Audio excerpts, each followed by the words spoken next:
Bismillah Rahman Rahim, starting with the name of Allah, the most merciful and most beneficent. How are you, students? I hope you all are doing good and you learned all the previous lectures and you got the idea about the topic or subject that we are studying. Today we are starting the chapter number 3, that is the situation analysis, and how we collect and analyze marketing information is the key core area to understand in this chapter. And this is the topic that relates with your marketing plan as well, because there is some point or there is a portion of the situation analysis given in the marketing plan that you write. So this is these slides helpful for you people to understand what situation analysis is, and please carefully observe these slides, and much of the examples are given in these slides that make you a good clarification of situation analysis. Okay, starting with the topic, that is the issues to be considered in the situation analysis. If we talk about the internal environment, the review of current objectives, strategy and performance, availability of resources is an issue, organizational culture and structure is an issue that should be noticed and should be observed. And when we talk about the customer environment, who are our current and potential customers, this is a critical thing to observe. What do customers do with our products, how to dispose them, how they purchase, how they consume, where do customers purchase our products, what are the touch points for the consumer and customers, when do customers purchase our products, you must know about the demand of your product when it rises up, why and how do customers select our products, what are the reason core values that your consumer feel in your product or service to purchase, because they invest money on it, and they must know, you people must know what the core values in our product or in our services must possess. Why do potential customers not purchase our products, what are the basic reasons, what are the deficiencies, discrepancies. So these are the questions that you make proper clarification in this chapter. You able to understand what are the answers of these questions. The external environment, competition is a critical thing to observe, economic growth and stability, political trends, legal and regulatory issues, technological advancements, socio-cultural trends. So these are the issues that we discuss in this chapter, and you hopefully get all the answers of these questions, the critical issues that a situation analysis must face. Okay, starting with the phase how we conduct a situation analysis. Okay, analysis alone is not a solution. The analysis must be combined with the intuition. आपकी sixth sense जो है, intuition जो है, it must be combined and with the judgment to make the results of the analysis useful for planning purposes. So analysis itself nothing except just valuation process. तो आपकी जो judgement है, आपकी जो इंट्यूशन है, वो कंबाइन इफेक्ट शो करती है, तो आपको बेस्ट रिजल्ट्स जो है वो सिचुएशन एनालिसिस के मिलते हैं. Situation analysis should not replace the manager in decision making process, और मैनेजर जो है वो डिसीजन मेकिंग प्रोसेस में सिचुएशन एनालिसिस नहीं ले सकता, इस क्योंकि ये एक डिसीजन नहीं है. सिचुएशन एनालिसिस या एनालिसिस एक डिसीजन नहीं है, ये प्रोसेस है पूरा जो कि अडॉप्ट होता है, और ये एक फ़ैसला उस वक्त लिया जाता है जब आप पूरे तमाम कॉन्सिक्वेंसेस और सर्कमस्टांसेस को अंडरस्टैंड करते हो. It's purpose is to empower the manager with information for more effective decision making, और ये एनालिसिस एम्पावर करता है किसी भी टॉप एग्जेक्टिव को, बिजनेस यूनिट लेवल मैनेजर को, फंक्शनल लेवल मैनेजर को, ताकि वो अपने proper decision regarding marketing strategies ले सके. So situation analysis involves taking things apart, whether it's a customer segment. अगर हम customer segment की बात करते हैं तो we must know in order to study the heavy users. If we talk about the product, in order to understand the relationship between its features and customers' needs, and if we talk about the competitors, in order to weigh out their strength and weaknesses against your own company or organization or product or service. The purpose of taking things apart is to understand why people, products or organizations perform the way they do. We are going to analyze that what organizations in the industry what they are doing, what are the strategies they are adopting. So analysis itself is based on these points, but itself analysis, a single word does not elaborate anything.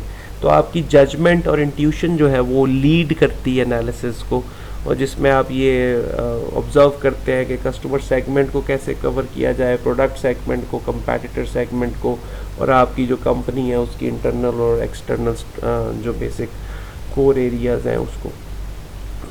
Okay, data information are not the same. Definitely data are easy to collect and store, but good information is not. Data is just a collection of numbers. आप data कहीं से भी ले सकते हैं, और आजकल क्योंकि टेक्नोलॉजी और इंटरनेट का दौर है, and you can grab data, much of data from anywhere, from any source, from any website, from any person, from any article or whatsoever it is. तो आप कहीं से भी वो डाटा ग्रैब कर सकते हैं. मोस्टली जो क्वेश्चन राइज होता है कि how much data information do I need for analysis, तो इसका जो आंसर है कि कितना डाटा आपको रिक्वायर है. डाटा तो कितना भी हो उतना ही कम है, बिकॉज अब हमारे पास इतने ज़्यादा सोर्सेज और रिसोर्सेज हो गए हैं कि डाटा की कलेक्शन इतनी ज़्यादा एक्सेसिबल, और जितना ज़्यादा डाटा आपके पास होगा, हायर इज़ बेटर, उतना वो आपके लिए सूटेबल है. लेकिन डाटा को इंफॉर्मेशन में कन्वर्ट करना इज़ ए क्रिटिकल थिंग, क्योंकि data however do not become informative until a person or process transforms or combines them with other data in a manner that makes them useful to decision makers. Data एक type of data, एक source of data जो है वो sufficient नहीं होता until unless कि उसको different datas के साथ कंबाइन करके उसको इन्फॉर्मेशन में बनाया जाए. फॉर एग्जांपल, अगर आपकी फर्म्स की सेल जो है वो 20% जो है वो इंक्रीज़ हो गई है, तो it's this data is not informative until unless कि आप उसको इंडस्ट्री की ग्रोथ रेट के साथ उस डाटा के साथ मैच ना करें. फॉर एग्जांपल, अगर इंडस्ट्री की ग्रोथ रेट 40% है, तो हो आपकी जो कंपनी है उस इंडस्ट्री में कहाँ लाई कर रही है, ये इन्फॉर्मेशन है. तो आपकी अकेली कंपनी का अगर 20% सेल इंक्रीज हुई है तो it's just a data, not a information. But if you want to know the success of your company in industry, तो आपको अपनी कंपनी का डाटा इंडस्ट्री के कंपनी के साथ कंपेयर करना होगा टू मेक श्योर कि आपकी जो प्रेजेंस है मार्केट के अंदर वो किस लेवल पे, किस पॉइंट पे, किस हिरारकी में, किस नंबर पे आ रही है. So it is also important to remember that information is only as good as the data from which it comes. जितना अच्छा डाटा कलेक्ट होगा उतनी अच्छी इन्फॉर्मेशन जो है वो आप कलेक्ट कर सकते हैं. ये ऐसे ही है जिस तरह आप एक स्टेटमेंट अक्सर पढ़ते हैं, the garbage in and garbage out. तो जितना ज़्यादा अच्छा डाटा होगा उतना अच्छा डाटा आप इंफॉर्मेशन कन्वर्ट होगी, जितना आपकी जो बैड डाटा होगा उतनी बैड इंफॉर्मेशन जो है वो कलेक्ट होगी. So data collection of numbers or facts that have the potential to inform, whereas information data has been transformed or combined with other data in a manner that it makes it useful to decision makers. ये मैं आपको example इसकी दे चुका हूँ कि अगर आपके firm की सेल्स बढ़ रही हैं तो इट्स जस्ट डाटा, बट आपने अगर अपने फर्म्स के लेवल को, ऑर्गेनाइजेशन को ऑब्जर्व करना है, द सक्सेस रेट को, तो आपको इंडस्ट्री के डाटा के साथ अपने ऑर्गेनाइजेशन के डाटा को मैच करना पड़ेगा to know the success rate of your company. So this is the introductory part कि आपका जो एनालिसिस पार्ट है वो डाटा पे और इंफॉर्मेशन पे बेस्ड करता है. If your data is good, your information will be good. If your combination of data is good, your information is always good. So the good information, high data, more data can be leads towards the best information, and that makes helpful for the manager to take good decisions in situation analysis. So I hope कि ये चीज़ आपको clear हो गई है. Okay, situation analysis जो का benefit है वो एक तब होगा आपको जब आप उस एनालिसिस को कॉस्ट के साथ, the benefit of analysis must outweigh the cost. It means कि आपकी जो डाटा कलेक्शन है, इंफॉर्मेशन है, एनालिसिस है, उसका कॉस्ट के साथ आप कंपैरिजन करेंगे. How much amount you are investing in collection of information, क्योंकि आपने उस इंफॉर्मेशन को एनालिसिस उस इंफॉर्मेशन के बिहाफ पे करना है. So data that cost $4,000 to acquire but improve the quality of the decision by only 3,000 should not be part of the analysis process. यानी कि अगर आप $4,000 लगाते हैं डाटा को कलेक्ट करने के लिए और आपको ये फील होता है कि मैंने जो इन्फॉर्मेशन कलेक्ट किया है या डाटा कलेक्ट किया है उसमें जो डिसीजन लेने में जो इम्प्रूवमेंट आई है या जो फ़ायदा हुआ है मुझे वो $3,000 का है, तो ये चीज़ जो है वो ऑब्जर्वेबल है और it should not be the part of analysis process. ये एनालिसिस प्रोसेस का पार्ट नहीं होता, लेकिन ये आपको बेनिफिट जो है वो मैयर करने में हेल्पफुल होता है, क्योंकि जितनी ज़्यादा आप कॉस्ट इंक्योर कर रहे हैं, लगा रहे हैं, उसके अंदर कितना आउटपुट आप ले रहे हैं, it should be noticed and should be done, it should B observed. So where do I have knowledge gaps? How can these gaps are filled? What are the cost of filling those gaps? How much improvement in decision making will be gained by acquiring this information? So ये वो questions हैं जो कि manager जो है वो उसको जांचने चाहिए. He or she should know कि how the knowledge or information costs incurred is equal to the decision he or she took in the best interest of the organization. तो अगर तो वो decisions जो है वो इतने worthwhile नहीं रहे और उसका जो cost incur हुई है डाटा कलेक्शन में information वो ज़्यादा रही है, तो अल्टीमेटली आपको एनालिसिस तो आपका शायद हो जाए, लेकिन उसका बेस्ट प्रैक्टिसेस आपकी कॉस्ट खा जाएगी और आपको पैसा जो है वो ज़्यादा लग जाएगा, जिसका कोई फ़ायदा इतना ज़्यादा नहीं होगा. Okay, moving towards the next point, that is conducting a situation analysis is a challenging exercise. Definitely ये combination है जी आपके तीनों analysis का, internal, customer और external, जो हम पिछले chapters में पढ़ते आ रहे हैं. तो ये difficult part है. Situation analysis is not the common thing that a company do in days or weeks. It took time like about years, quarters, semi-annually. Situation analysis is one of the most difficult tasks in developing a marketing plan. Managers have the responsibility of assessing the quality, adequacy and timeline of the data and information used by analysis and synthesis. The analysis should not only take place in days, weeks, immediately preceding, ये एकदम नहीं होता. The formation of strategies बनाई जाती हैं, इसकी formation of plans है जिसके ऊपर आप डाटा इन्फॉर्मेशन कलेक्ट करते हैं, कलेक्शन होती है, फिर इसकी क्रिएशन होती है, उस डाटा को कलेक्ट किया जाता है.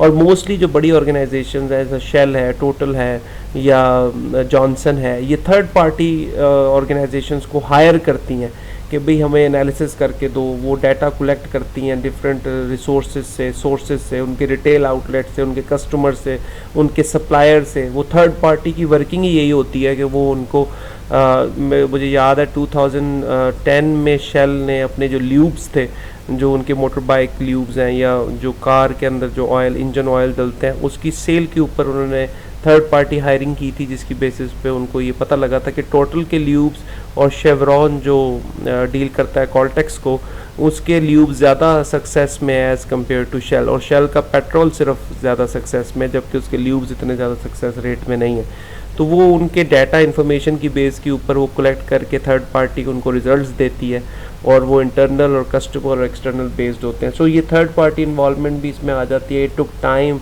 It took energy, it took amount और इन्वेस्टमेंट, मनी, ये तमाम चीज़ें यकजा होकर और कंबाइन इफेक्ट शो करती हैं, तब जाके एनालिसिस जो है वो परफॉर्म होता है.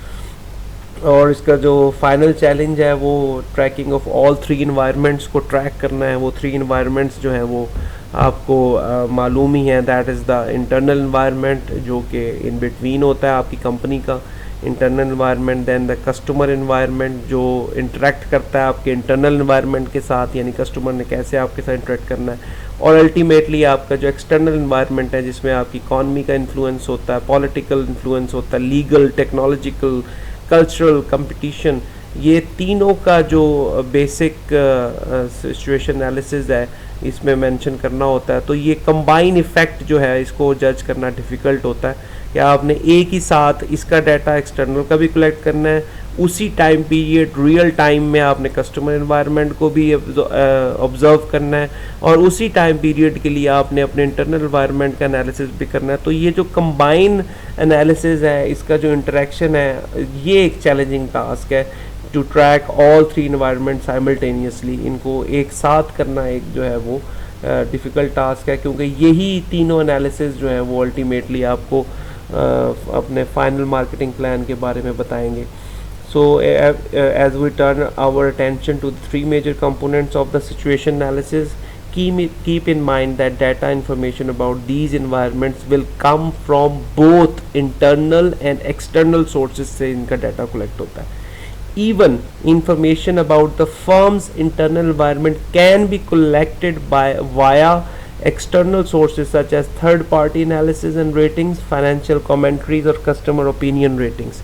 यानी कि आप अक्सर औकात यानी जो बड़ी कंपनीज है, जैसा मैंने आपको थर्ड पार्टी की एग्जांपल दी, वो इंटरनल एनवायरनमेंट के बारे में इंफॉर्मेशन बाहर से लेती है, कस्टमर से पूछती हैं कि जी आपने हमारे प्रोडक्ट के बारे में क्या ऑब्जर्व किया, हमारे एम्प्लॉयज़ ने आपके साथ कैसा डील किया, उनका बिहेवियर कैसा था, आपके ऑपरेशन में कोई प्रॉब्लम तो नहीं आया. यानी कि आप एक्सटर्नल सोर्सेज को यूटिलाइज कर रहे हैं to analyse the internal environment, to get the data, to get the information for the internal environment.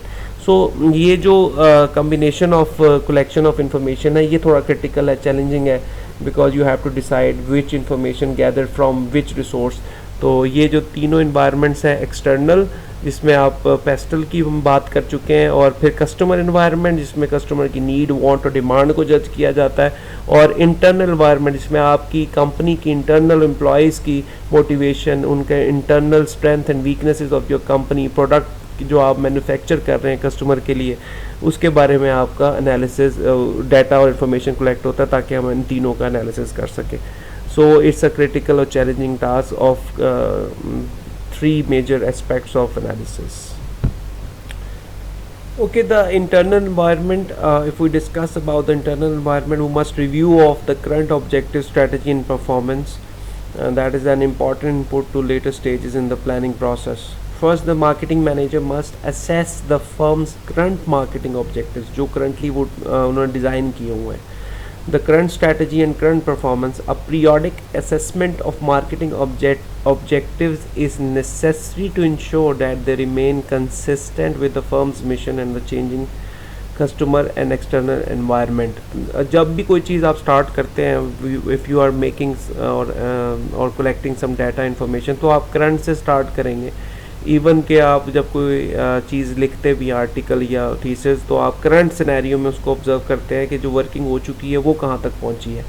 तो इसी तरह जब आप मार्केटिंग स्ट्रेटजी का इंटरनल एनवायरनमेंट बनाने लगेंगे या लिखने लगेंगे या डाटा कलेक्ट करने लगेंगे, तो उसमें जो करंट स्ट्रेटजीज वर्केबल हो रही होंगी या इनको परफॉर्म हो रही होंगी, उसकी ऑब्जर्वेशन आपके पास होनी चाहिए.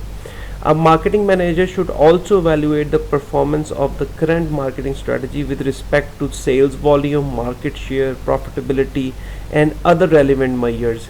क्योंकि ये वो चीज़ें हैं, sales volume, market share, profitability, जो कि बेस्ट एलेबोरेट करती हैं आपकी परफॉर्मेंस को, आपकी मार्केटिंग स्ट्रेटजी की परफॉर्मेंस को. तो इसका नोन होना ज़रूरी है, क्योंकि अगर आप करंट सिचुएशन में इसको समझ लेंगे तो आपको पता लगेगा हमने आगे फ्यूचर में कहाँ मूव करना है. अगर आप करंट का डाटा इन्फॉर्मेशन नहीं रखते होंगे तो आपको ये नहीं पता लगेगा कि कितना प्रोग्रेस जो है वो हमें चाहिए या हमें करना है या हमें मार्केटिंग प्लान में डालना चाहिए.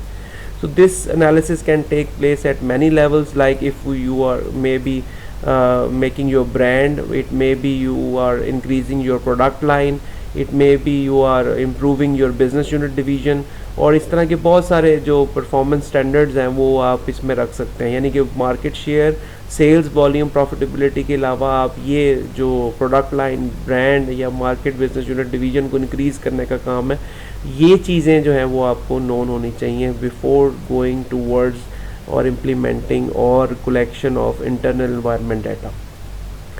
अच्छा जी, सब are the points that may be the reason of declining performance, और उसमें जो रीज़न बताए गए हैं वो ये हैं कि it may be a holding on to marketing goals और objectives inconsistent with the current realities of the customer और एक्सटर्नल एनवायरनमेंट. मैं ये पहले भी डिस्कस कर चुका हूँ, जिसमें हमने स्ट्रक्चर डिफ़ाइन किया था मार्केटिंग प्लान का, कि अगर आपकी कंसिस्टेंसी नहीं है, कंसिस्टेंट प्लान्स डिस्कस नहीं किए गए, आपके मार्केटिंग प्लान में कंसिस्टेंसी नहीं है, रियलिटीज़ एग्जिस्ट नहीं करती, तो अल्टीमेटली आपका जो मार्केटिंग प्लान है और इवन इंटरनल आपका जो इन्वायरमेंट जो आप एनालिसिस करने जा रहे हैं या आपने जिसके रिगार्डिंग डाटा कलेक्ट करना है वो फ्लॉ हो जाएगा, फ्लॉफुल हो जाएगा. अब फ्लॉड मार्केटिंग स्ट्रेटजी, आपने ऐसी मार्केटिंग स्ट्रेटजी बनाई है जो वर्केबल नहीं है, poor implementation may leads to your declining performance. And changes in the customer external environment beyond the control of the firm. जिस तरह आजकल है कि अब जो रिटेल आउटलेट्स हैं वो क्योंकि क्लोज हैं and customer consumer can not reach out to purchase the product, so that's why this is the change in the customer external environment जो कि फर्म के कंट्रोल में नहीं रहा और अल्टीमेटली उनकी परफॉर्मेंस डिक्लाइन हो गई है और बहुत सारी कंपनीज ऑर्गेनाइजेशंस ने अपने एम्प्लॉयज़ को जो है डाउन साइज कर दिया है, सैलरीज कट ऑफ कर दी हैं and many of the organisations are planning to work online और वो अपने प्रोडक्ट्स को ऑनलाइन सेलिंग में ले गए हैं। मतलब आप सोप्स की बात करें, आप किसी भी पाउडर की, वॉशिंग डिटर्जेंट की बात करें, वो अब ऑनलाइन सेलिंग पे फोकस है और ऑनलाइन सेलिंग मींस के you are cutting off the employees, you are cutting off the resources, आपके एक्सपेंसेस रिड्यूस हो गए। If we take an example of this NCB&E, our institute and many of our employees are dealing online, so many of fixed cost is reduced due to the uncontrolled situations that we are facing nowadays due to pandemic। तो ये 4 factors हैं जो आपके declining of performance के reason बनता है, so it must be observed and known। So the next our point is availability of resources। अब ये चीज़ें हैं जो आपने internal environment के अंदर मेंशन करनी है एज ए मार्केटियर और market planning head that you write in your marketing plan। Availability of resources that includes review of financial, human and experienced resources as well as resources from key relationship। ये marketing manager को review करना पड़ेगा कि current और anticipated level of organisation resources that can be use for marketing purposes वो कौन से हैं जो हम मार्केटिंग पर्पसेस को हम यूटिलाइज़ कर सकते हैं। वो रिसोर्सेज को जज करना पड़ेगा। उसमें आपके कोई भी की रिलेशनशिप रिसोर्सेज आ सकते हैं, like if your supply chain partner is very good is a की रिसोर्स। स्ट्रेटेजिक अलायंस पार्टनर जिसके साथ आप अपने जॉइंटली कंपनी को रन कर रहे हैं और पार्टनरशिप में और आपकी प्रोडक्ट्स जो है वो मर्ज होकर सेल हो रही हैं, तो वो भी एक आपका रिसोर्स है। और कस्टमर ग्रुप अगर आपके साथ लॉयल है, कोई ऐसा जो जॉइंटली कई अरसे से आपके साथ वर्किंग में है और मज़ीद भी आपको लगता है कि वो आपके साथ वर्केबल रहेगा, so these are the resources that should be noticed and that should be known. And financial resources ultimately get most attention, क्योंकि इसकी वजह से ही आपकी जो सक्सेस है वो मालूम होगी। सो ये रिसोर्सेज भी नोन होने चाहिए and you must mention it in your marketing plan what your financial, human, experienced resources are। तो ये चीज़ें आपने अपने इंटरनल एनवायरनमेंट के अंदर मेंशन करनी है जो आप मार्केटिंग प्लान बनाते वक्त इसमें इंटरनल एनवायरनमेंट के पोर्शन में लिखेंगे।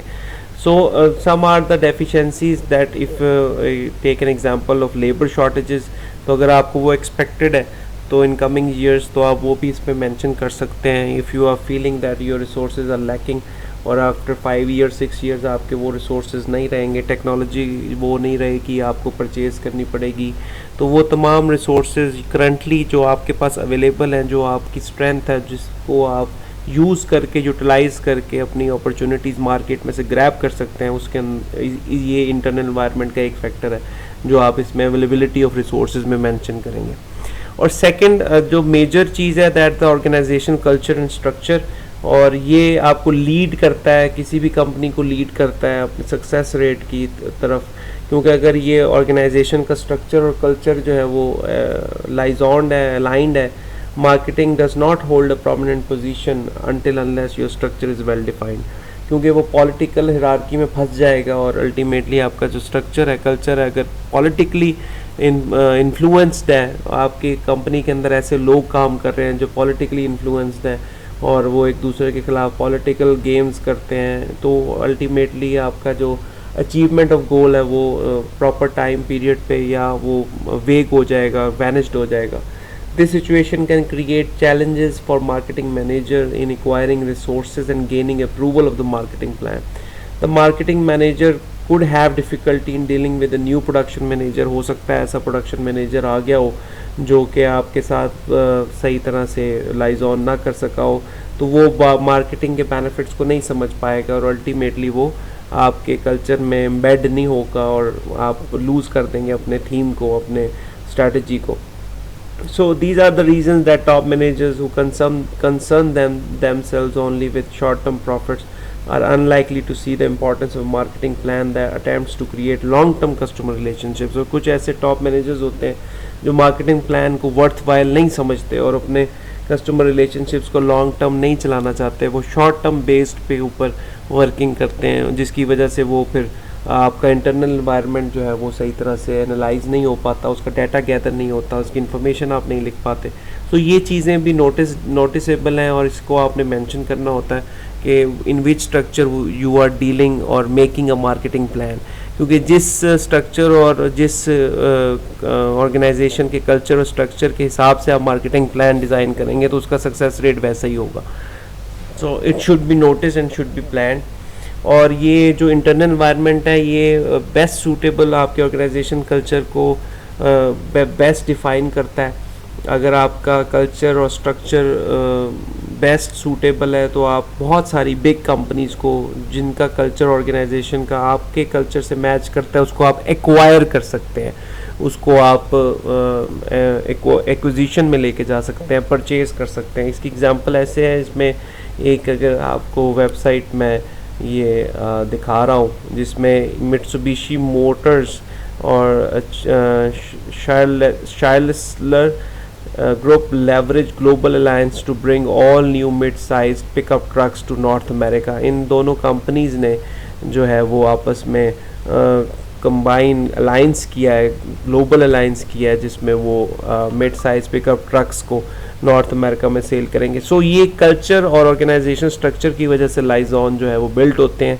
और अगर आपके ये लाइजॉन बिल्ट नहीं होता, आपका ऑर्गेनाइजेशन का स्ट्रक्चर और कल्चर सपोर्ट नहीं करता, तो you are not moving towards a growth और आपको वहाँ रुकना पड़ेगा, आपको स्टे करना पड़ेगा.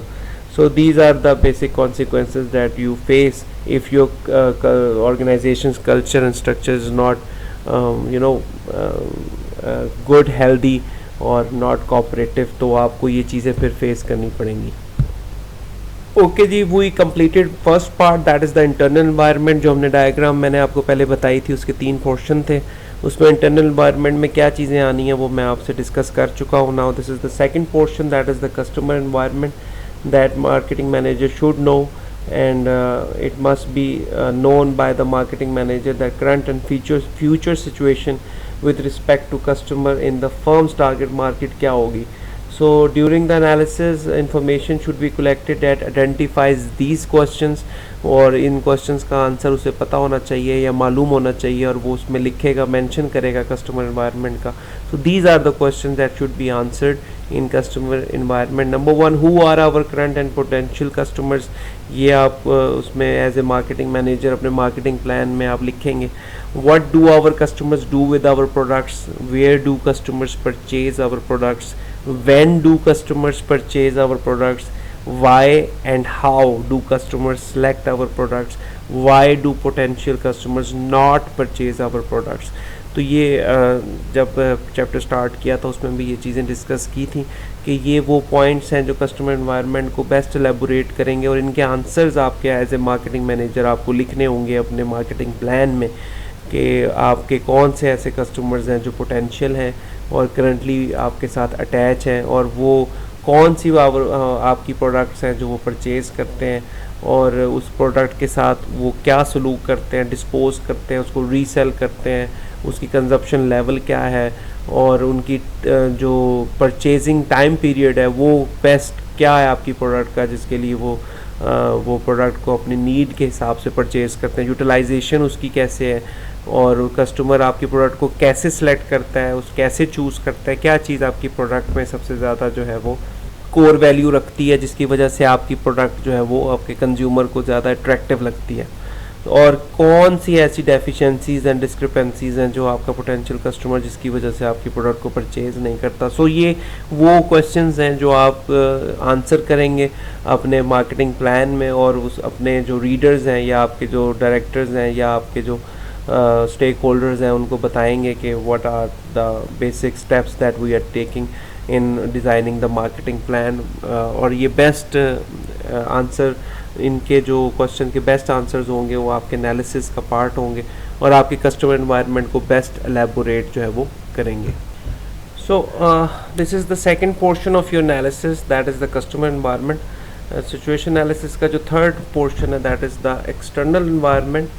और external environment is definitely depends on the competition, जो कि हम इसमें और भी फैक्टर्स इंक्लूड करते हैं, लाइक पेस्टल एनालिसिस इसमें होता है. लेकिन मेजरली कंपटीशन एक ऐसा क्रिटिकल पॉइंट है जो कि एक्सटर्नल एनवायरनमेंट को वैल्यूएट करने में हेल्पफुल होता है, और इसको जज करना बहुत ही डिफ़िकल्ट होता है, because you are dealing with a major और माइनर ऑर्गेनाइजेशंस जिनका डायरेक्ट कंपटीशन आपके ब्रांड और प्रोडक्ट्स के साथ रहता है. तो ये 4 बेसिक पॉइंट्स पे इसका एनालिसिस होता है. ब्रांड कंपेटिटर्स अलहदा होते हैं, प्रोडक्ट कंपेटिटर्स और होते हैं, जेनेरिक कंपेटिटर्स और होते हैं, और टोटल बजट कंपेटिटर्स और होते हैं.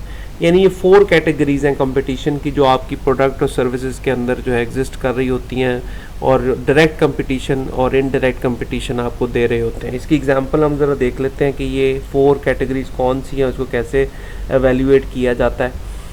Okay, this is the exhibit that we discuss. We are going to discuss about competition levels.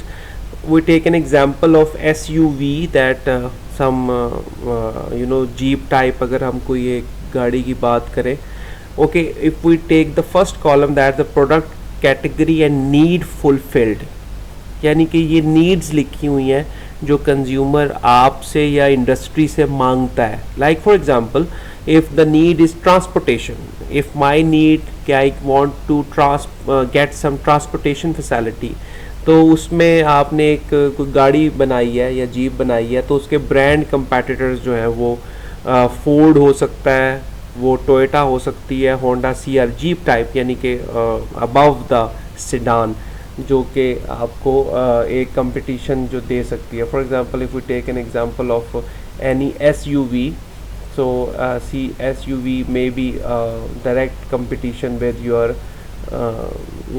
some selected automotive industry, like it may be लोग परचेज़ कर लें, फोर्ड को परचेज़ कर लें, टोयोटा RAV4 को कर लें, होंडा CR-V को कर लें. और इसके जो प्रोडक्ट कंपेटिटर्स हैं, जो ट्रक्स हैं, पैसेंजर कार्स हैं, मिनी वैन्स हैं, यानी कि अगर उनके पास इतने पैसे नहीं हैं कि वो उस ब्रांड को कम्पीट कर सकें, तो वो फिर अगला जो लेवल ऑफ कंपटीशन है वो प्रोडक्ट पे आ जाता है कि वो कोई ना कोई ट्रक ख़रीद लेंगे, वो कोई ना कोई पैसेंजर कार ख़रीद लेंगे, या कोई भी मिनी वैन, यानी कि वो ब्रांड से हट के प्रोडक्ट बेस्ड पे चले जाएंगे. पहले उसका फोकस आपका कंपटीशन ब्रांड्स के साथ होता है, फिर वो प्रोडक्ट पे कंपेटिटर्स आ जाते हैं. जेनेरिक कंपेटिटर्स, इट मींस अगर उनके पास इतनी अमाउंट ऑफ मनी नहीं है इन्वेस्ट करने के लिए, then they move to generic competitors, और आपकी SUV को या आपकी जीप को compete करेंगे rental cars, motor bike, bicycle, क्योंकि ये सेम नीड फुलफिल कर रहे हैं, दैट इज़ द ट्रांसपोर्टेशन. सो आपकी जो इनडायरेक्ट कंपेटिटर्स हैं वो रेंटल कार्स लाइक करीम हो सकता है, लाइक ऊबर हो सकता है, मोटर बाइक्स हो सकती हैं, बाइसिकल्स हो सकते हैं. अल्टीमेटली अब टोटल बजट कंपेटिटर जो इसके नाम से वाज़ेह है, जो लास्ट कॉलम है, that is the budget based, यानी कि अगर इनके पास consumer does not have such amount to fulfill the need, then they design a vacation. वो एक पैकेज ले लेंगे, कोई डेट पे, उधार पे कोई चीज़ ले लेंगे, कोई घर बेच कर रीमॉडल करके या उसको रेंटल करके अपनी ट्रांसपोर्टेशन की नीड फुलफिल करेंगे. So these are the levels of competition that may your product और your brand face. So if you talk about the soft drinks, तो रिफ़्रेशमेंट एक नीड है जो कंज्यूमर को चाहिए होती है. तो उसके लिए उनका जो आपकी, अगर आप कोई बेवरेज बनाते हैं रिफ़्रेशमेंट के लिए, लाइक अमृत कोला व्हाट्सोएवर, तो उनका जो डायरेक्ट ब्रांड कंपेटिटर हो सकते हैं पॉसिबली, वो पाकिस्तान के हद तक कोका कोला और पेप्सी हैं. और अगर इनके प्रोडक्ट यानी रिफ़्रेशमेंट के लिए अगर उनको ये चीज़ नहीं मिलती, अवेलेबल नहीं होती, या वो नहीं ले पाते, तो टी, ऑरेंज जूस और बॉटल्ड वाटर जो है वो उनको रिफ़्रेशमेंट की नीड को फुलफ़िल करेगा. और अल्टीमेटली अगर वो इस पे भी नहीं जाते या अवेलेबिलिटी नहीं होती, तो उनका जो कैंडी, गम और पोटैटो चिप्स है वो उनको रिफ़्रेशमेंट के लिए. अब आप अगर देखें तो कहाँ से बेवरेज से उठकर वो कैंडी, गम, पोटैटो चिप्स तक चले गए, और इनडायरेक्ट कंपटीशन में, because need is the refreshment. जो नीड है उसके ऊपर फोकस करना ज़रूरी है, और अल्टीमेटली ये वो लेवल्स हैं जिनके ऊपर आपको कंपटीशन मिलता है. अब आप ये सोचें कि कंपनी कितना डीपली सोचती होगी अपने मार्केटिंग प्लान के मुताबिक कि उसने कितने कंपटीशन से गुजरना है, उस प्रोडक्ट ने कितने कंज्यूमर्स को सेटिस्फाई करके आखिर सेल होना है और अपने अपने कंज्यूमर को अपनी प्रोडक्ट को कंज्यूम करवाना है कंज्यूमर के थ्रू. So these are the basically the levels of competition. But ultimately जो डायरेक्ट कंपटीशन होता है वो ब्रांड कंपेटिटर से ही होता है. और आपने जितने मार्केटिंग प्लान पढ़ने हैं या पढ़े होंगे या आप बनाएंगे वो डायरेक्ट ब्रांड कंपेटिटर्स पे ही बनते हैं. यानी कि वो marketing plan in product competitors को या जेनेरिक कंपेटिटर्स को फोकस नहीं कर रहा होता, वो ज़्यादातर ब्रांड कंपेटिटर्स को फोकस कर रहा होता है. यानी if you are designing Amrit cola तो वो कोका कोला को और पेप्सी कोला को देखकर अपनी मार्केटिंग स्ट्रेटजी बनाएंगे, ना कि टी ऑरेंज जूस को. दो के वो उनके माइंड में रहेगी, यानी कि ये उनके माइंड में होगा कि प्रोडक्ट कंपेटिटर्स जो हैं वो T orange juice bottle water भी हो सकता है, और जेनेरिक में टैप वाटर सिंपली घर का पानी भी पीकर वो अपना दिल को रिफ्रेश कर सकते हैं, दिमाग को रिफ्रेश कर सकते हैं. But the ultimate reason to design the marketing strategy is the brand competition, जो कि हम डायरेक्टली हिट करते हैं अपने किसी भी कंपटीशन में, वो ब्रांड कंपेटिटर को देख के हिट करते हैं अपनी marketing strategy. So these are the examples that elaborates these 4 type of competitions, जो कि क्रिटिकल होता है इसको ऑब्ज़र्व करना और उसको एनालाइज करना, और ये एक्सटर्नल एनवायरनमेंट का बेसिक पार्ट है. और बहुत सारी कंपनीज इसी को ज़्यादा मैयर करने पे अपनी ताकत लगाती हैं, इन्वेस्ट करती हैं इंस्टेड ऑफ इंटरनल और कस्टमर एनवायरनमेंट. क्योंकि अगर आपका ये सक्सेस हो गया है, यानी अगर आपने बेस्ट एक्सटर्नल एनवायरनमेंट को एनालाइज कर लिया, तो इंटरनल और कस्टमर एनवायरनमेंट अल्टीमेटली खुद ब खुद उसके हिसाब से अडाप्टिव हो जाता है. तो ये कंपनीज इस पे ज़्यादा ह्यूजली इन्वेस्ट करती हैं, इस पे फोकस करती हैं आपके एक्सटर्नल एनवायरनमेंट को ऑब्ज़र्व करने में, एनालाइज करने में, इसके बारे में डाटा इन्फॉर्मेशन कलेक्ट करने में. और ये आप अपने मार्केटिंग प्लान में मेंशन करेंगे कि आप जो प्रोडक्ट बनाने जा रहे हैं, या आप जो ब्रांड बनाने जा रहे हैं, या आप जो सर्विस देने जा रहे हैं, उसके ब्रांड कंपेटिटर कौन कौन से हैं, प्रोडक्ट कंपेटिटर कौन कौन से हैं, जेनेरिक कंपेटिटर कौन कौन से, और टोटल बजट कंपेटिटर कौन कौन से. I hope you understood these 3 levels internal environment, how to analyze the internal environment, what are the questions should be answered, and what is the external environment and what is the customer environment. तो ये तीनों level जो है वो आपको clear होने चाहिए. Okay, what should be analyzed in stages of competitive analysis, यानी कि उन stages में आपने क्या चीज़ें एनालाइज करनी है, वो कौन से पॉइंट्स हैं जो अपने कंपेटिटर्स के रिगार्डिंग या कंपेटिटिव एनालिसिस में आपने लिखने हैं. वो सबसे पहला पॉइंट है आइडेंटिफिकेशन का. Identification elaborates identify all current and potential brand, product, generic and total budget competitors. आपने अपने आइडेंटिफिकेशन में जो फेज़ है, जो फर्स्ट स्टेप है, उसमें लिखना है कि आपके जो करंट और potential competitors in terms of brand, in terms of product, in terms of generic, in terms of total budget competitor कौन कौन से हैं, वो आप अपने मार्केटिंग प्लान में मेंशन करेंगे. जो सेकंड पॉइंट है दैट इज़ द करेक्टरिस्टिक्स. आप अपने करेक्टरिस्टिक्स जो है कि कंपेटिटर्स के लिखेंगे, that what will be the size of your competitor, वो कितने लेवल का है, उसकी ग्रोथ क्या है, उसकी profitability, objectives, strategies and target market of each one. Her competitor का, जितने भी कंपेटिटर आप इन terms of product, in terms of brand, in terms of generic, in terms of total budget, आप उसके कैरेक्टरिस्टिक्स मेंशन करेंगे कि उसका साइज़ क्या है, यानी कि उसकी प्रोडक्ट लेवल क्या है, कितने प्रोडक्ट्स वो मार्केट में थ्रो किए बैठा है. जिस तरह कोक के प्रोडक्ट्स लो है और पेप्सी कोक के प्रोडक्ट्स ज़्यादा हैं, यानी कि स्नैक्स में भी पेप्सी इन्वॉल्व है, लाइक लेज, फ्रूटलो, उसके अंदर अपनी वो सक्सेस रेट को हाई किए हुए हैं, जबकि कोक के पास ऐसा कोई ब्रांड स्नैक्स का नहीं है. सो ओवरऑल उसका साइज़ पेप्सी का बड़ा है एज़ कम्पेयर टू कोक. अगर हम उसके तमाम SBUs को ऑब्ज़र्व करें तो उसका ग्रोथ लेवल भी ज़्यादा है, उसका प्रॉफिटेबिलिटी रेशो भी ज़्यादा होगी ओवरऑल, क्योंकि वो डील ही नहीं कर रहा स्नैक्स में कोक, और कोक के पास सिर्फ बेवरेजेस इंडस्ट्री जो है पाकिस्तान के अंदर लाई कर रही है. सो आप हर की कंपेटिटर का जो कैरेक्टरिस्टिक है वो मेंशन करेंगे. The third point is assessment. assess each key competitor's strength and weaknesses, including the major capabilities and vulnerabilities that each possesses with its functional areas. यानी कि आपने असेस करना है उसकी कंपेटिटर की स्ट्रेंथ एंड वीकनेसेस की, कि वो किस में ज़्यादा स्ट्रॉन्ग है और किस में ज़्यादा वीक है. Like if one company or competitor is much more strengthful in marketing, maybe one if we take an example of Gillette, तो वो research and development में Gillette सबसे ज़्यादा success rate रखता है, और वो कोई भी और कंपनी इसको compete इसीलिए नहीं कर रही क्योंकि उसका R&D जो है वो सबसे ज़्यादा strong है। और कुछ ऐसी कंपनीज या कंपेटिटर्स होंगे जिनका प्रोडक्शन आपसे ज़्यादा हाई होगा, वो उसकी स्ट्रेंथ होगी या उसकी वीकनेस हो सकती है, और ह्यूमन रिसोर्स किसी का कम हो सकता है जिसकी वजह से आप उसको अचीव करके आगे बढ़ सकते हैं। So third point is assessment, जिसमें आप असेस करेंगे उसकी कैपेबिलिटीज़ को, उसकी स्ट्रेंथ को, उसकी वीकनेसेस को, किसकी, कंपेटिटर्स की, इन terms of brand, in terms of product, in terms of generic, in terms of total budget competitors. And fourth point is the capabilities, focus the analysis on each की competitors marketing capabilities. अब ये directly focus है marketing के ऊपर, यानी आपने अपने competitors की मार्केटिंग कैपेबिलिटीज़ को ऑब्जर्व करना है इस फोर्थ पॉइंट में, in terms of its product, in terms of its distribution, in terms of its promotion and pricing। और ये आपको बताएगा कि कितने प्रोडक्ट्स आपसे डायरेक्टली रिलेटेड हैं अपने कंपटीशन में, उसका डिस्ट्रीब्यूशन सेटअप कितना स्ट्रॉन्ग है, प्रमोशनल एक्टिविटीज़ कितनी ज़्यादा सक्सेस रेट रखती हैं और आपको कितना ज़्यादा उस पर इन्वेस्ट करना है, प्राइसिंग स्ट्रेटजी उसकी ज़्यादा हेल्दी है या आप उसको अचीव करके या लोएस्ट कॉस्ट पे देकर अपने कस्टमर को अट्रैक्ट कर सकते हैं। And the fifth point is response, estimate each key competitor most likely strategies and responses under different environmental situations as well as its reactions to the firm's own marketing efforts। आपने इसमें estimate लगाना है या assess करना है strategies को जो वो डिफरेंट इन्वायरमेंट सिचुएशन में आपका कंपेटिटर करता है। लाइक फॉर एग्जांपल अगर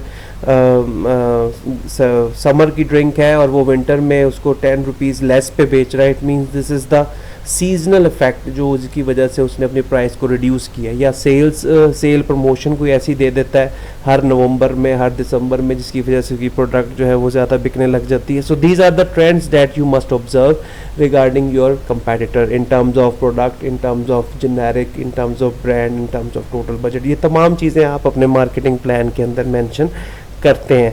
सो ये इन पाँचों के बारे में जो 5 पॉइंट्स मैंने डिस्कस किए हैं ये आपको नोट होने चाहिए। Okay, beside competition or competitors, these are the points that should be noticed and must be observed in external environment, that the economic growth and stability, आपकी economic growth जिसमें आप host country में है या जिसमें target market जिस country में या जिस city में आप कर रहे हैं वो इकोनॉमिक ग्रोथ स्टेबिलिटी क्या रखती है उसके बारे में आपको पता होना चाहिए। पॉलिटिकल ट्रेंड्स क्या करंटली वर्किंग में है, taxation whatsoever, legal regulatory issues कौन कौन से हैं जो उस कंट्री, होस्ट कंट्री या टारगेट सिटी या होस्ट सिटी में आप जिसमें प्रोडक्ट को या मार्केटिंग प्लान को वर्केबल बनाना चाहते हैं उसको अपने लिखना है। Technological advancement should be known, आपके पास कौन सी ऐसी टेक्नोलॉजी है जो आपके कंपेटिटर्स के पास नहीं है या वर्केबल नहीं है, जो कंज्यूमर उसको यूज़ करता है बट आप उसको यूज़ नहीं करते, या आप ज़्यादा एडवांस टेक्नोलॉजी अपने कंज्यूमर को प्रोवाइड कर रहे हैं। Socio cultural trends should be known like demographic trends, age, gender, height, or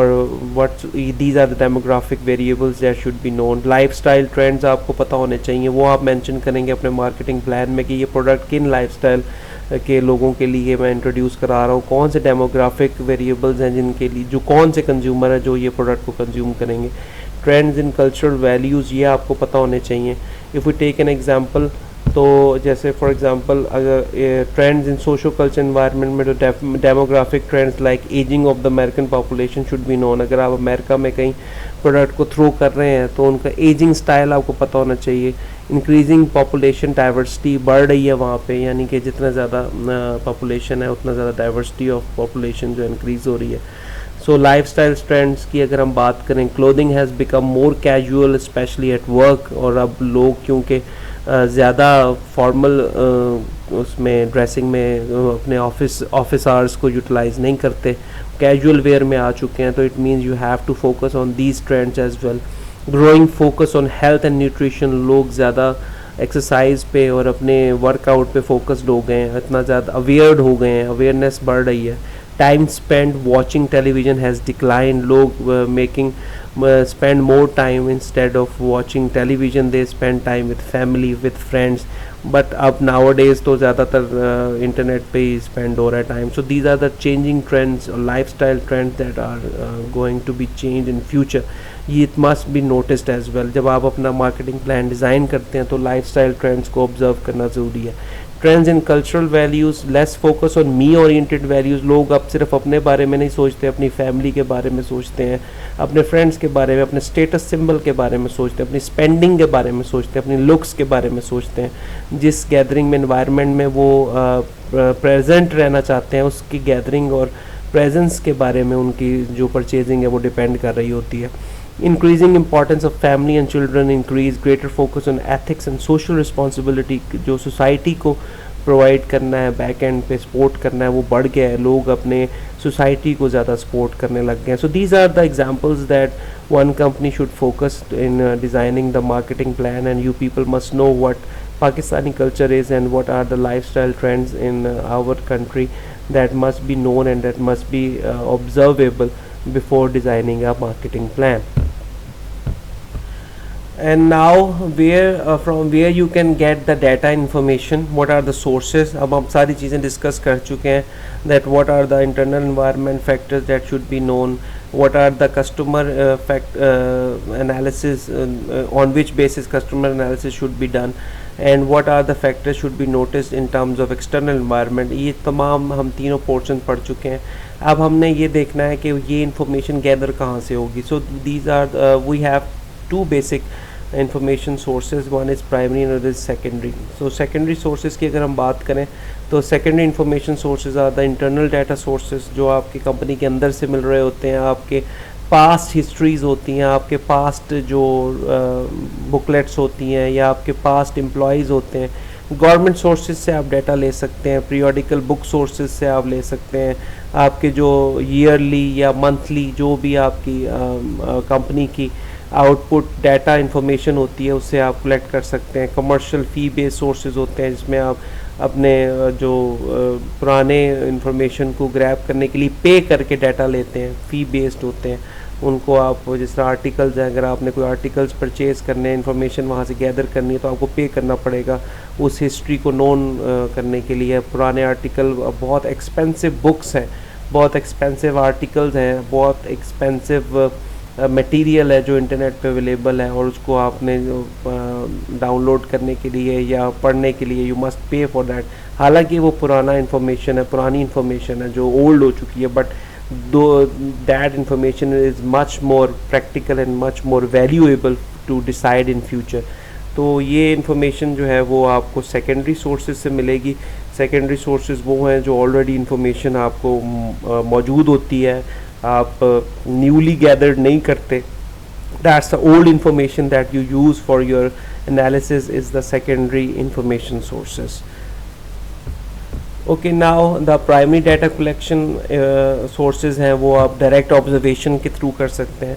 like we take an example, the Pepsi take the observation from canteen or the cafeteria of the university.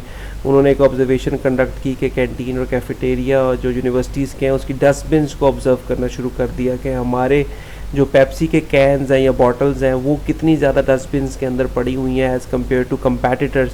तो उन्होंने उसी observation से अंदाज़ा लगाना शुरू कर दिया कि उनका कंजप्शन लेवल ऑफ प्रोडक्ट क्या है. फोकस ग्रुप्स आप बनाते हैं जिसमें आप टेस्टिंग करते हैं, टेस्ट अप्लाई करते हैं. एक फोकस ग्रुप पर्सनस का हो सकता है, जिस तरह आजकल कोरोना वायरस की वैक्सीन्स टेस्ट हो रही हैं. सो फोकस ग्रुप बनाया जाता है जिसमें उनकी मूवमेंट को, उनकी हरकत सकनात को ऑब्ज़र्व किया जाता है. सर्वेज़ हो सकते हैं, एक्सपेरिमेंट्स हो सकते हैं, जो साइंटिफिक एक्सपेरिमेंट्स होते हैं जिनकी बेसिस पे आप डाटा कलेक्ट करते हैं. So these are the primary data collection. और मोस्टली हमारी जो रिसर्चेज होती हैं जो कि कॉन्सेप्चुअल होती हैं, साइंटिफिक होती हैं, वो हमेशा प्राइमरी डाटा उनमें यूज़ होता है. जो केस स्टडीज़ होती हैं या उसमें लिटरेचर रिव्यू स्टडीज़ होती हैं उसमें फिर आप सेकेंडरी सोर्सेज को यूज़ करते हैं. So primary data collection sources discuss मैंने आपसे कर ली और सेकेंडरी सोर्सेज जो है वो मैंने आपसे डिस्कस कर लिए. Okay, some problems may arise in collecting the information और डाटा.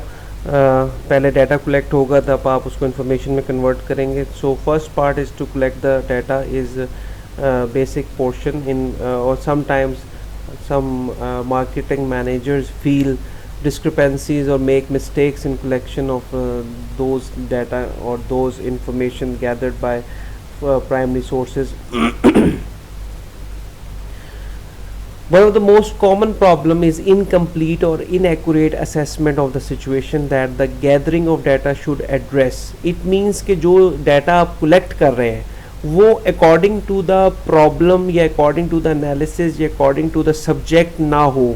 आप ऐसे डाटा कलेक्ट कर बैठे जो आपके इस्तेमाल में नहीं आना, यूज़फुल नहीं होना, तो ये एक मेजर मिस्टेक होती है और हो जाती है, जिसकी वजह से अगर फॉर एग्जांपल आप सेल्स वॉल्यूम के बारे में डाटा कलेक्ट कर रहे हैं और आप अपनी सर्वेस कंडक्ट करते हैं या आप क्वेश्चनर डिस्ट्रीब्यूट करते हैं और उसमें वो क्वालिटी का जिक्र ज़्यादा हो जाता है, तो क्वालिटी की जो एनालिसिस है वो सेल्स वॉल्यूम से डिफरेंट है. तो वो क्या होता है, वो जो डाटा गैदर हुआ होता है क्वालिटी के रिगार्डिंग वो यूजलेस हो जाता है क्योंकि you are unable to decide कि ये क्वांटिटेटिव में कैसे मैं कन्वर्ट करूँ. So these are the problems that marketing manager may face.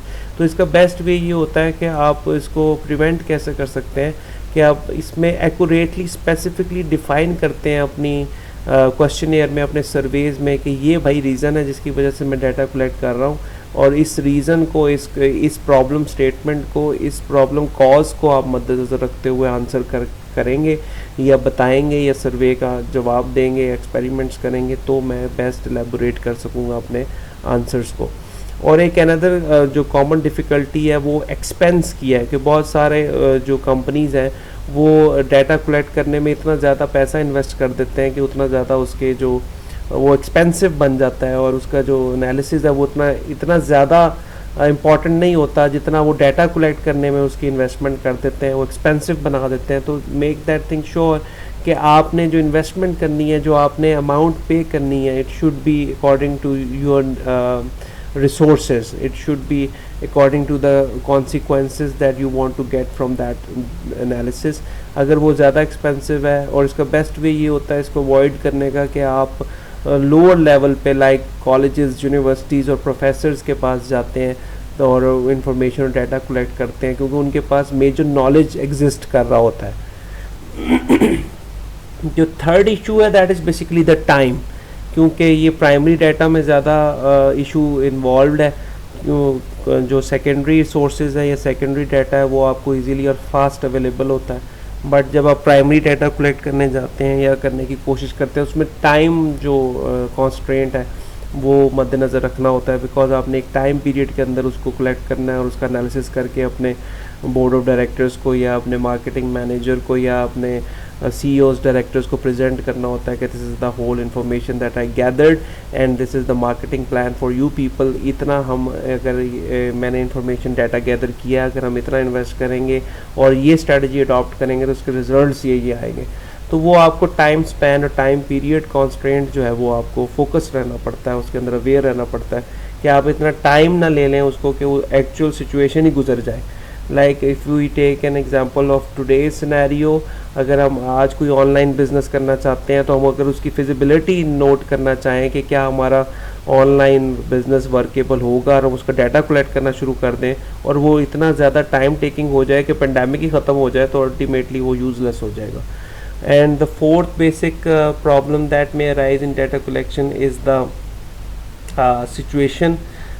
Different data sources से आप जो कलेक्ट करते हैं और उसको ज्वाइन करना, कंबाइन करना जो है वो ज़्यादा क्रिटिकल हो जाता है. यानी आपने सेकेंडरी सोर्सेज से भी इंफॉर्मेशन ली और प्राइमरी से भी ली और आप उसको कंबाइन नहीं कर पाए, उसके इफ़ेक्ट को एक जैसे कंटिन्यूटी को या कंसिस्टेंसी को मेंटेन नहीं रख पाए और अल्टीमेटली आपके रिजल्ट जो है वो सही नहीं आए, रॉन्ग हो गए, गलत हो गए और जिसकी वजह से आपकी जो इन्फॉर्मेशन है वो पजलिंग सिचुएशन हो गई और आप उस पर कोई डिसीजन नहीं ले पाए.